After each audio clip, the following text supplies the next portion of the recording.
Hey guys, I haven't done a getting ready with me video in a long time, and I've actually been getting quite a lot of requests on Instagram lately to do one. I thought it'd be fun too to just catch up with you guys because I feel like I haven't really had like an informal video in a while. So excuse this appearance and the massive crater that decided to take home on my forehead.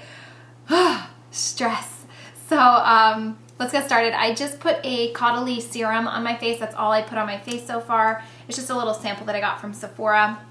I'm going to put my moisturizer on, which is the Polish Choice Resist, and I just put a tiny bit, like that much. Probably should zoom you in a little bit. And then I've also been using this Sun 365 Self Tanning Concentrate. I don't really notice a difference when I use this. They say to use like 3 drops and kind of, it's like a liquidy yellow consistency, and mix it in with your moisturizer, but I honestly haven't really noticed it tan my face. The moisturizer that I use is slightly tinted, so I don't really notice a difference with the self tanner, but I've just been kind of using it up just to use it and give me a little bit extra color if it is working. Kind of, you can see it kind of does tone a little bit of redness down on my face. Okay, and then I've been really enjoying the Mally Prep and Prime Primer. I don't enjoy the packaging. It's very bulky packaging, so to store it kind of annoying, but I just put a little bit where I have the most noticeable pores. This is great for if you do have large pores. I don't really use this all over my face like a normal primer. I just use it where I know that I have like the biggest pores, and I want it to just look like a smooth canvas, like around my nose and on my cheeks and then my chin. And my marionette lines, which are so annoying. Okay, so I always start out with my eyes, so let's go there first. Okay, I'm trying to use up this itty bitty little baby Urban Decay primer potion. It's taking me forever, but here we go. I just hate throwing stuff away. I get very, I don't know, I just feel bad wasting any bit of product. I probably should have thrown this thing away a long time ago, but I'm just trying to get like every last drop.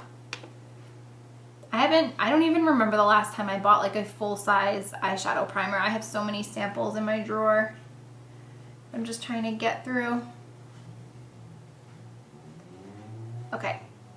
So in that Instagram picture, I had matte eyeshadow on, but I'm going to do a whole video on the palette that I used for that, so I wanted to do things a little bit different today and instead go for a shimmery bronze color, and I'm going to use Woodwinked from MAC. I haven't really used this in a long time, and I kind of forgot how much I loved it until I saw it on a recent blog that I follow, and it kind of reminded me what a pretty color it was, and I thought for fall it would be really nice too. So the cool thing about this shadow is it becomes very dimensional.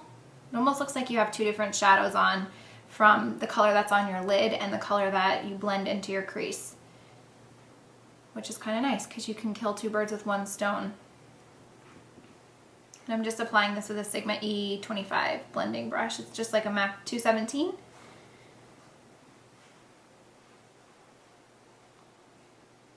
It like gives you that dimension in your crease without even trying. It's pretty cool. I'm gonna do a little bit more on my lid. And then just to kind of create a little bit of dimension between my lid and my crease, I'm gonna use, what am I gonna use? I'm gonna use this one. What is this? Swiss Chocolate? No, I lied. I'm gonna use Wedge, which is a matte brown, just to give it a little transitional color so it doesn't go from like shimmer to matte on my brows. Brow bone. Wedge is a pretty safe color. Anybody can use it, and it works on everybody. It's just that really good like transition color. It's like soft brown or any of those other colors. Naked from Urban Decay. Okay, so I just left a little bit underneath my brow, and to just kind of accentuate that, I've really been enjoying the Anastasia Brow Duality, and I do use the shimmery side, and I go right underneath where my brow starts and just in that little space in between. And I don't really blend it too much because I like the shimmer, so I kind of just leave it. And then for my actual brows, I've been using the Anastasia Brow Powder in Brunette. This is a MAC 208, and I just kind of mix the two colors, like I kind of go right in between the two and fill in my brows. My brows are really dark, so I don't go too heavy.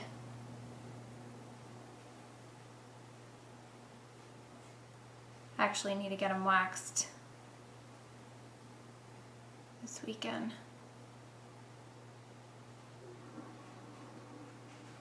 I just kind of fill in like where there's sparse areas.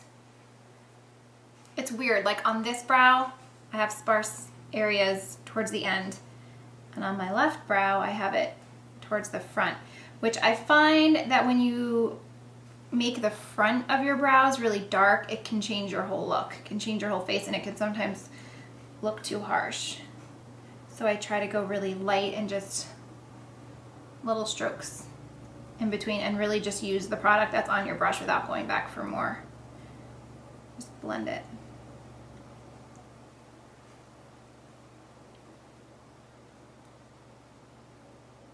Okay, I'm gonna comb them and blend with a little spoolie. And that is it for shadow. For liner, I've ran out of my Hourglass gel pencil, which was really annoying because I feel like I only had it for 3 weeks or something crazy. So rather than going and buying another one, I did really enjoy it and I will be repurchasing, but I thought I should try to use up some of the liners I already have. So I'm using this one, which is the Stella Waterproof Liquid Eyeliner Pen. What I've enjoyed about using this lately is kind of just putting it on my lash line and not going any further or giving it any kind of flick, and I feel like it kind of just accentuates your lashes and it makes them look a little bit darker without looking like you're wearing eyeliner. Like, I don't know, hopefully you can tell the difference of what I just did. It's a very, very thin line and it's right at the base, and I feel like it just kind of volumizes your lashes a little bit without looking like you tried. And I sometimes think when you put a flick at the end or a wing, it just looks more unnatural. And I've actually been really seriously contemplating getting eyelash extensions. It's something that I've been contemplating for years, because I love eyelashes. Like, mascara is the one thing I never leave the house without. I just think eyelashes make all the difference in your face. I would feel completely confident going out of the house with no makeup on, like nothing on my skin, nothing like that, but just some mascara. So I've kind of always wanted to do it, but I've kind of heard some scary things about them, that mainly that they ruin your natural lashes, which that would be devastating. The only one that I probably would trust and have it done with is the Nova Lash, because that's the one that I've seen the best reviews on. So if any of you have had any experience with it, I have looked up some reviews online and stuff, and for the most part they've been pretty positive, but if any of you guys have had like personal experiences with it, good or bad, I would love for you to share it with me, because I am seriously considering having them done. I feel like they just boost your confidence and save you time with your makeup. You don't have to use mascara and liner. So if you guys have any experience with Nova Lash, please don't hesitate to let me know. And like I said, even if it's bad, I want to know about it, because I'm kind of weighing all my options. So this is just an eyelash curler from Chanel, and I'm going to use this mascara from Origins, which I had in my stash that was brand new. It's the Ginseng. The brush is kind of funky. It's unlike any brush that I can remember ever using before, and it's really nice. It really makes them voluminous and it separates them and it lengthens them too, but for the most part I think it's a pretty volumizing mascara, which is my favorite kind, so it really like gets every single lash, which is great.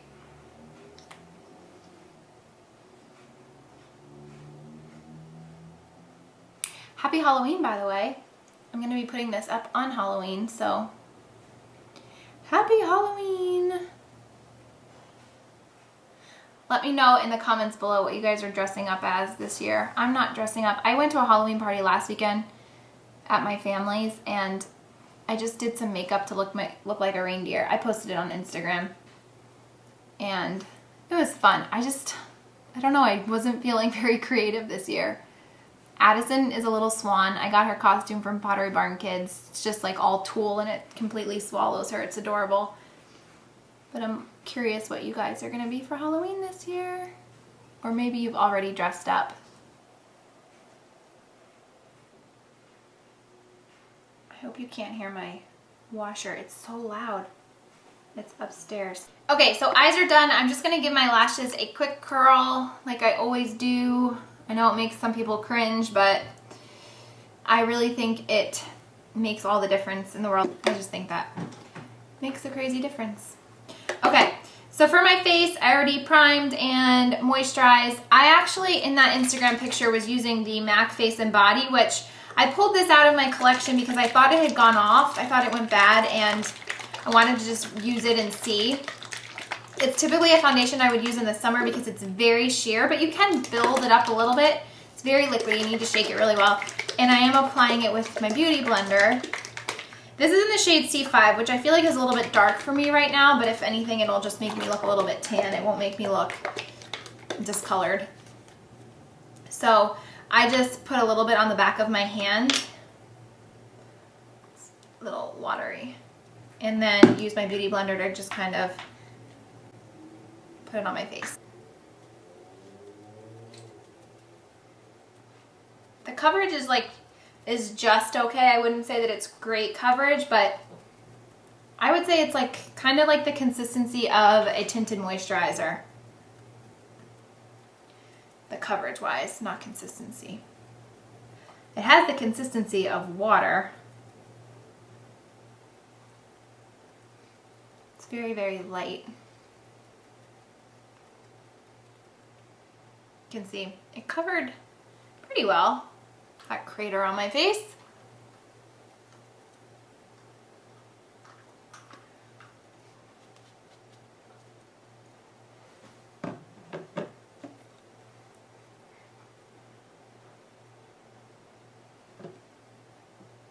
And like I said, you can build it up if you wanted to, and I definitely think this is a foundation that would work very well being set. I'm not going to set it just because I like the dewy finish that it leaves on my skin. But if you have really oily skin, then I would use a setting powder of some sort. Okay, so now I'm going to just kind of bronze up my skin. This is the Smooth Harmony Beauty Powder Blush. I'm trying so desperately to use it all up, and the Sephora Airbrush 55 brush. And I kind of use this all over, and then I go back with a flat bronzer to contour.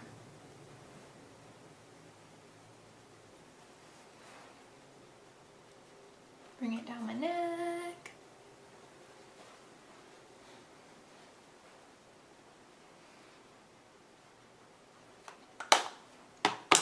And then I'm going to use the Bobbi Brown medium bronzer and the Studio Gear 11 brush and just contour a little bit more. Especially my cheekbones. And then pull it up a little bit.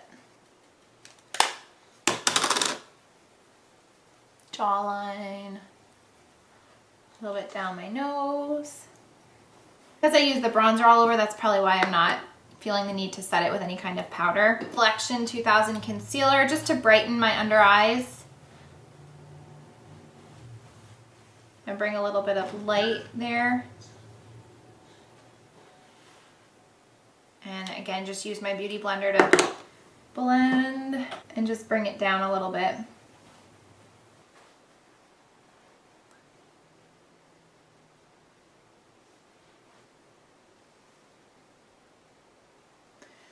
Then blush, in that Instagram picture I'm wearing the Azalea Blossom from MAC. It's like the ombre pink and purple blush. I kind of just get a little bit of everything.